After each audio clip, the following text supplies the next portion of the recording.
नमस्कार, मैं धीरेन्द्र और आप देख रहे हैं मिरर मीडिया। स्वागत है आपका जवाहर झारखंड में। एक नजर बढ़ते हैं अब तक की सुर्खियों पर। राष्ट्रीय प्रेस दिवस पर भव्य सम्मान समारोह, 19 कर्तव्यनिष्ठ पत्रकारों को किया गया सम्मानित।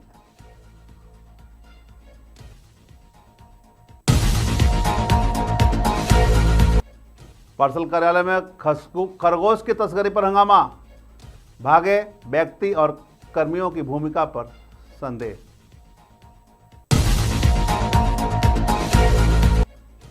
प्रेम प्रसंग का दर्दनाक अंत, अंतिम वायरल वीडियो के बाद युवक का शव संदिग्ध परिस्थितियों में बरामद, परिजनों ने लगाए गंभीर आरोप।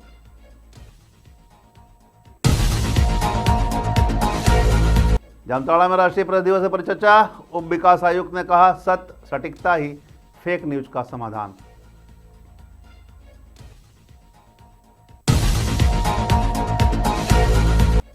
और समोसा विक्रेता की बेटी को सम्मान, खेल प्रतियोगिता में मेडल जीत कर किया धनबाद का नाम रोशन।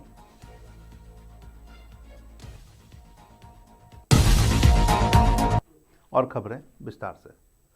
रविवार को तिलक सेवा समिति देवघर के तत्वाधान में राष्ट्रीय प्रेस दिवस के अवसर पर एक भव्य सम्मान समारोह का आयोजन किया गया। इस अवसर पर जिले के करीब 19 बहुमुखी प्रतिभाशाली कर्तव्यनिष्ठ पत्रकार को सम्मानित किया गया।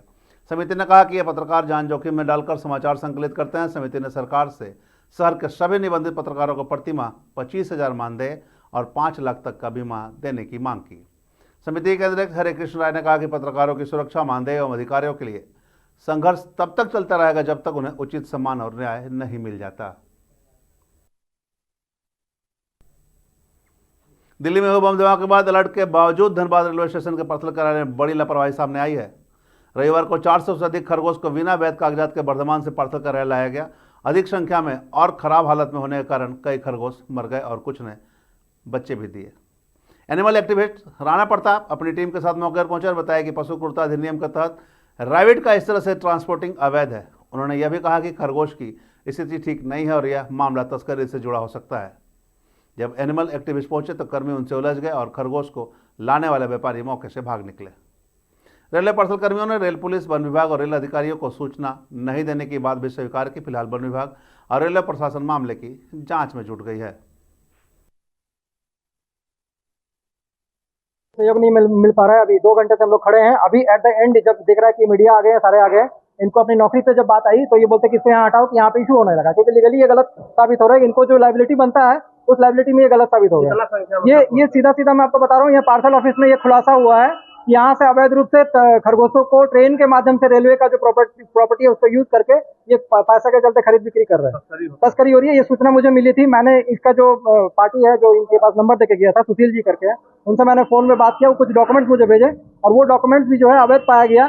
क्योंकि आपको मैं बता दूं, पशु क्रूरता अधिनियम 1960 जो है पीसी एक्ट, उसके अंतर्गत आप पशुओं को इस तरह ओवरलोडिंग नहीं कर सकते। एक केज में एक केज में सर ये 4 यूनिट किया गया है। वीडियो में देख सकते हैं 4 यूनिट किया गया है। एक यूनिट में 40-40 खरगोश है। उसमें से कुछ बच्चे दे दिए हैं, कुछ मर गए हैं। और धनबाद के झरिया घनवाड़ी ओपी क्षेत्र स्थित पांडेवाड़ा के देवप्रभा और सिंह इलाके में रविवार को 22 वर्षीय तुषार सिंह का शव मिलने से सनसनी फैल गई। तुषार सिंह बोकारो चास का निवासी था। इस घटना से जुड़ा एक वीडियो वायरल हुआ है जिसमें मृतक खुदकुशी की बात कहता दिख रहा है, लेकिन परिजन इसे पूरी तरह खारिज कर रहे हैं। परिजनों ने इसे हत्या बताते हुए पांडेवाड़ा की एक युवती के परिवार पर गंभीर आरोप लगाया है। मृतक के मामा गिरधारी सिंह और परिजन सरिता देवी ने बताया कि तुषार का युवती से प्रेम प्रसंग था और कुछ दिन पहले युवती के परिजनों ने जान से मारने की धमकी दी थी। मोबाइल लोकेशन ट्रेस होने पर जंगल से शव बरामद हुआ। पुलिस ने शव को पोस्टमार्टम के लिए भेज दिया और प्रेम प्रसंग सहित सही पहलुओं की गहनता से जांच शुरू कर दी गई। 11 तारीख को ये अपने घर से उड़ीसा के लिए निकला काम करने के लिए। उसके बाद में उसका दोस्त यार 2 चंद्रपुरा स्टेशन में टिकट कटा करके उसको जो उड़ीसा के लिए जाती है ट्रेन झारसुगुड़ा के लिए, उसमें बैठाया। इसके दौरान में इसके बीच में क्या हुआ हम लोग को पता नहीं। जब स्टेशन में गाड़ी पहुंची झारसुगुड़ा तो उसके बाद में उसका एक भाई रहता है घर का बगल का ही, साथ में दोनों काम करते थे। तो वो जब स्टेशन में गाड़ी पहुंच गई और वो उसको वेट कर रहा था लेने के लिए, जब वहां नहीं पहुंचा तो घर फोन किया कि तुषार गाड़ी आ गई और तुषार नहीं आया। तो यहाँ से बोला गया कि नहीं वो गाड़ी में गया यार, बैठाया भी है, तू कहाँ रहा। तो वो कहा किया कि उसको विश्वास नहीं हुआ तो अपना जिस कंपनी में काम करता उसका मैनेजर को लेके आया रेलवे। उसके बाद में उसका सीसीटीवी चेक करवाया। तो सारा पैसेंजर को देखा, उतरते हुए इसको नहीं देखा। तब हम लोग को यहाँ पर थोड़ा हड़कंप हो गया। उसी के बीच में हम लोग आनंद फानंद में अपने थाने में, थर्मल बोकारो थाने में हम लोग आवेदन लेके गए। उसके बाद में वो बोलने लगा थानेदार, थाना प्रभारी, कि नहीं ये मैटर मेरा नहीं है, ये मैटर चंद्रपुरा रेलवे का है। उसके बाद में वो बोला तो वहाँ हम लोग गए तो वो पल्ला झाड़ दिया कि नहीं, जब लड़का यहाँ से मेरा स्टेशन से निकल गए तो मेरा जिम्मेवारी नहीं है। जिला जनसंपर्क कार्यालय जामताड़ा में राष्ट्रीय प्रेस दिवस 2025 के अवसर पर रविवार को उप विकास आयुक्त निरंजन कुमार की अध्यक्षता में बढ़ती भ्रामक सूचनाओं के बीच प्रेस की विश्वसनीयता का संरक्षण विषय पर परिचर्चा का आयोजन किया गया। उप विकास आयुक्त निरंजन कुमार ने कहा कि मीडिया लोकतंत्र का चौथा स्तंभ है, लेकिन आज के दौर में फर्जी समाचार और पेड न्यूज जैसी प्रवृत्तियां इस सीख को चुनौती दे रही हैं। उन्होंने जोर दिया कि सत्य, सटीकता, निष्पक्षता और स्वतंत्रता पत्रकारिता के मूल मूल्य है, जिन्हें बनाए रखते हुए हर मीडिया कर्मी की जिम्मेवारी है। उन्होंने किसी भी समाचार को प्रकाशित करने से पूर्व उसकी सत्यता की जांच को आवश्यक बताया।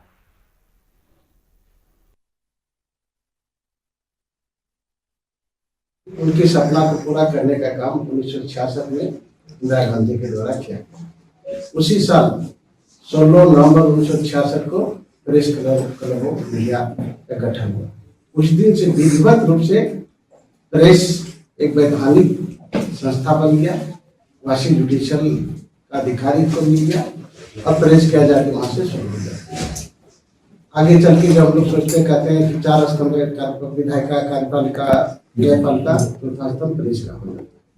तो प्रेस का महत्व पहले भी था, आज भी है, और हम चाहेंगे प्रेस अपना इंपॉर्टेंस बनाए रखे ताकि शासन प्रशासन के बीच जो है, समाज के बीच जो है हाई उत्पन्न ना हो, कहीं कम्युनिकेशन गैप ना हो। हम लोग को भी काफी आवश्यकता पड़ती है प्रेस की, सरकार को भी आवश्यकता पड़ती है। कहीं ऐसा भी मामला है जो हमें पता नहीं चलता है, लेकिन अपनी गलती पता चल जाता है। हमारे भी मजबूरी है, हमारे सरकारी तंत्र है, पंचायत स्तर पर है, मुखिया है, सारे लोग हैं, सबका अपना जितने भी विभाग है सबका अपना मिनिस्ट्री स्तर है। चाहे फॉरेस्ट की बात करें या फिर जिसकी भी बात करें अपना मिनिस्ट्री है, लेकिन फिर भी कहीं पे ठीक हो जाती है, समय अभाव के चलते नहीं हो पाता है। आप लोग वहाँ पहुँचते हैं, उसको सामने लाते प्रशासन सामने, हम लोग त्वरित कार्रवाई करते हैं और प्रशासन के समाज का जो भी समस्या है उसका हम लोग समाधान करते हैं। आगे भी हम लोग आप लोगों से चाहेंगे इसी तरह आप लोग कदम से मिला के चलें। हम भी आप लोगों के साथ हैं, आप भी हम लोगों के साथ हैं, ताकि इस तरह से समाज का विकास हो, राज्य का विकास हो और देश का। झरिया के भागा में समोसे की दुकान चलाने वाले सुभाष प्रसाद गुप्ता की पुत्री अनन्या को सिजुआ स्टेडियम में प्रज्वला महिला समिति द्वारा सम्मानित किया गया। अनन्या ने राज्य स्तरीय प्रतियोगिता में उत्कृष्ट प्रदर्शन करते हुए 2 सेमी इवेंट में कांस्य पदक जीते थे। इसके अलावा उन्होंने 6 सेंटीमीटर लॉन्ग जंप और हाई जंप में भी उल्लेखनीय प्रदर्शन किया। अनन्या के पिता की आर्थिक कमजोरी को देखते हुए प्रज्वला समिति के अध्यक्ष शर्मिष्ठा चक्रवर्ती ने समिति की ओर से 6,000 रुपये की आर्थिक सहायता प्रदान की और आगे भी हर संभव मदद का आश्वासन दिया। में दौड़ते हैं, ये हम स्टेट नेशनल लेवल तक खेल चुके हैं। अभी कुछ दिन पहले स्टेट लेवल खेलने गए थे, जिसमें मेरा ब्रॉन्ज मेडल लगा था। स्कूल की तरफ से SGFI गेम हुआ था। आपको सम्मानित किया गया, कैसा लग रहा है? अच्छा लग रहा है। कार्यक्रम के बारे में बताइए मैडम। आज हम लोग यहाँ पे sports day, women's sports day मना रहे हैं और इसमें सारा इवेंट्स है, बहुत सारा इवेंट है इसमें। कुछ इवेंट्स हो गया है, कुछ और होने वाला है और उसी में हम लोगों ने सोशल वर्क भी किया है।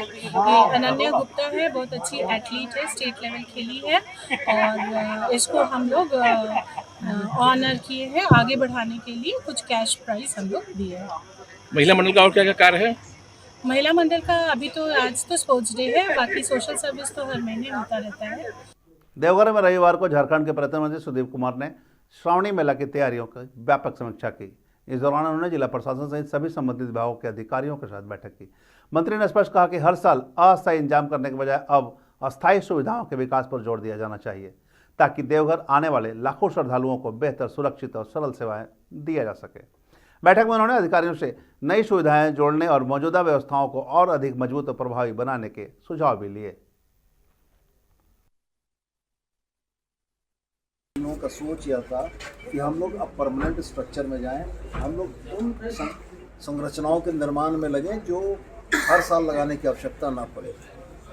मेरा विचार इस श्रावणी मेला की समाप्ति के उपरांत अगस्त माह में ही आने का था, लेकिन व्यस्तता के चलते और अन्य कारणों के चलते मैं विलम्ब से पहुंच पाया। लेकिन फिर भी आज हम लोगों ने बैठक की है। बहुत सारे विषयों को हम लोगों ने प्रशासनिक पदाधिकारियों से समझाया, जो ग्राउंड पर थे।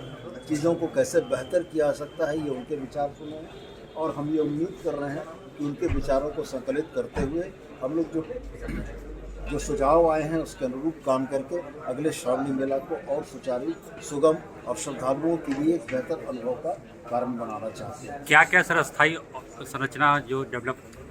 बहुत सारी चीज़ें हैं, इस संबंध में आपको जिला प्रशासन के द्वारा। धनबाद के जोड़ा पोखर थाना क्षेत्र के जामाडोबा कोऑपरेटिव कॉलोनी के पास एक तेज रफ्तार हाईवा ने 25 वर्षीय हीरा पंडित को टक्कर मार दी, जिससे वो गंभीर रूप से घायल हो गए। स्थानीयों ने उसे तुरंत अस्पताल पहुंचाया, जहां हालत गंभीर होने पर उसे बेहतर इलाज के लिए रेफर कर दिया गया। हादसे से नाराज ग्रामीणों ने हाईवा और चालक को रोक लिया और जमकर हंगामा किया। उनकी मांग है कि घायल को बेहतर इलाज और परिवार को मुआवजा दिया जाए। पुलिस मौके पर पहुंची, लेकिन विरोध के कारण चालक को हिरासत में नहीं ले सकी। हाईवा चालक ने बताया कि दूसरे वाहन को बचाने के दौरान यह हादसा हुआ। वहीं ग्रामीणों ने चेतावनी दी है कि यह मांगे पूरी नहीं होने तक हाईवा वाहनों की आवाजाही बंद रहेगी। मेरा हाईवा से बाइक वाला को लग गया, वो गिर गया, उसका हाथ टूट गया। हाथ डैमेज हो गया उसका। किसका गाड़ी चलाते हैं आप? दिलीप सिंह। कहाँ से कहाँ? दिलीप सिंह का ये माल लोड़ा का है, मोदी से जामाडोबा। तो अब क्या कर रहा है? यहाँ पब्लिक का भीड़ लगा हुआ, पुलिस आई थी, क्या बोला? चले जाने के लिए, लेकिन नहीं जाने दिया। क्या मांग कर रहा है यहाँ का पब्लिक? वो तो सर हमको कभी पता नहीं है, वो तो हम बोल नहीं सकते, वो तो मेरा मालिक बताइए। अच्छा, इलाज उसका चल रहा है? वो तो लोग लेके गया है। अपनी गलती मान रहे हैं आप? गलती हुआ? सर हम मान रहे हैं, हुआ गलती। स्पीड था आपका हाईवा? नहीं, गाड़ी स्पीड नहीं था। स्पीड नहीं तो हादसा कैसे हो गया? बाएं तरफ से बाइक वाला ओवरटेक कर रहा था, इसीलिए हमको दहना दबना पड़ा। और जो आज झारखंड में अब तक बस इतना ही। देश और दुनिया की तमाम खबरों के लिए बने रहे मिरर मीडिया के साथ।